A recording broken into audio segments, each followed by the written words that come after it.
আমরা বাংলাদেশে কিছুদিন ধরে দেখতে পাচ্ছি যে ধর্ষণ, চাঁদাবাজি, খুন এবং অন্যান্য যে নারী বিষয়ক নির্যাতন এবং নিপীড়ন এটা খুব হারে বেড়ে গিয়েছে। এই বেড়ে যাওয়ার কারণ আমরা হিসাবে একটা দেখি যে পতিত স্বৈরাচারী সরকার তারা বিভিন্নভাবে এই কার্যক্রমগুলো করার চেষ্টা করছে, টাকা দিয়ে হোক বা তাদের লোকবল দিয়ে হোক করার একটা চেষ্টা করছে। আর মানুষের কিছু ক্ষেত্রে মূল্যবোধের অবক্ষয় ঘটেছে। তো এই মূল্যবোধের অবক্ষয় ঘটেছে এবং পবিত্র রমজান মাসে এরকম ঘটনা আমাদের জন্য আসলে খুবই দুঃখজনক। তো আমরা চাই যে এই ধর্ষণের বিচার এবং যে শারীরিক নির্যাতন এবং ধর্ষণ না করলেও অনেক সময় সেইটা ধর্ষণের থেকে অনেক বড় কিছু হয়ে যায়, এইটার বিচার যাতে দ্রুত সময়ে হয়।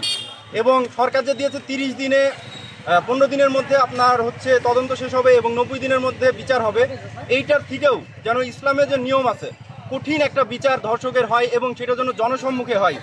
যদি হয় এতে করে হবে কি যে অন্যান্য যেসব পটেনশিয়াল রেপিস্ট অর্থাৎ যাদের মধ্যে ধর্ষকের আচরণভঙ্গি আছে কিন্তু তারা সুযোগের অভাবে ধর্ষণে লিপ্ত হতে পারছে না, তারাও যেন বুঝতে পারে যে না, এইরকম কার্যক্রমে যদি আমরা যুক্ত হই এবং ধর্ষণের সাথে যদি আমরা লিপ্ত হই তাহলে আমাদের কঠোর শাস্তি হবে। আমরা যেমন দেখেছি বিভিন্ন জায়গায় মানুষজন এখন ধর্ষণের বিরুদ্ধে অনেক তৎপর হয়ে উঠেছে, তারা বিভিন্ন জায়গায় তাদেরকে গণধোলাই দিচ্ছে।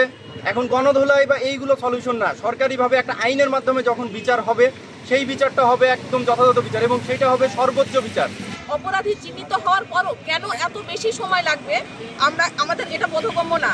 আমাদের খুবই অল্প সময় এর বিচার করতে হবে এবং প্রকাশ্যে সেটার বিচার হোক, এটা আমাদের কাম্য। এতে করে হবে কি যে সমাজে যারা আরও এই ধরনের ইন্ধনদাতা আছে এবং যারা ধর্ষণের জন্য উদ্গ্রীব হয়ে থাকে তাদের মনে একটা ভয়ের সৃষ্টি হবে। আমরা যতই শালীনতা পোশাকের কথাই বলি না কেন, সেই ক্ষেত্রে কিন্তু একজন শিশুর ক্ষেত্রে আমরা কি দেখতে পারি, তার ভিতরে এখনো সে বালিকাই হয়ে ওঠেনি, এমন শিশুও কিন্তু রেপ হচ্ছে। এই ধর্ষণের সর্বোচ্চ শাস্তি নিশ্চিত করতে হবে, এটা আমরা চাই। আর দ্বিতীয়ত শাহবাগীদের বিরুদ্ধে আমাদের অবস্থান। তারা যে মেয়েদের যে শালীনতাহীনতা, এই যে প্রকাশ্যে যে সিগারেট খাওয়া, এই জিনিসটাকে আমরা সমর্থন করি না। আমাদের নৈতিক দৃষ্টিকোণ থেকে এটা আসে না। বাইরের ওয়েস্টার্ন কালচার যদি আমাদের দেশে প্রতিষ্ঠিত করতে হয় তাহলে এর জন্য তো আমরা রক্ত দিয়ে এই স্বাধীন দেশ চাইনি। এবং আমাদের আরেকটা জিনিস লক্ষণীয় যে আওয়ামী লীগের ছাত্রলীগ নেতা মানিক যে ধর্ষণে সেঞ্চুরি করার পরেও সে প্রকাশ্যে ঘুরে বেরিয়েছে, কেক কেটে সেটা সেলিব্রেট করেছে, এখনো কিন্তু তাকে আমরা বিচারের আওতায় আনতে পারিনি, আমাদের চোখে সেটা পড়েনি। এবং এই যে লাখি যে শাহবাগের বাঘিনী বলা হয়, তার মাধ্যম দিয়ে কিন্তু এই ফ্যাসিস্ট সরকার তৈরি হয়েছে।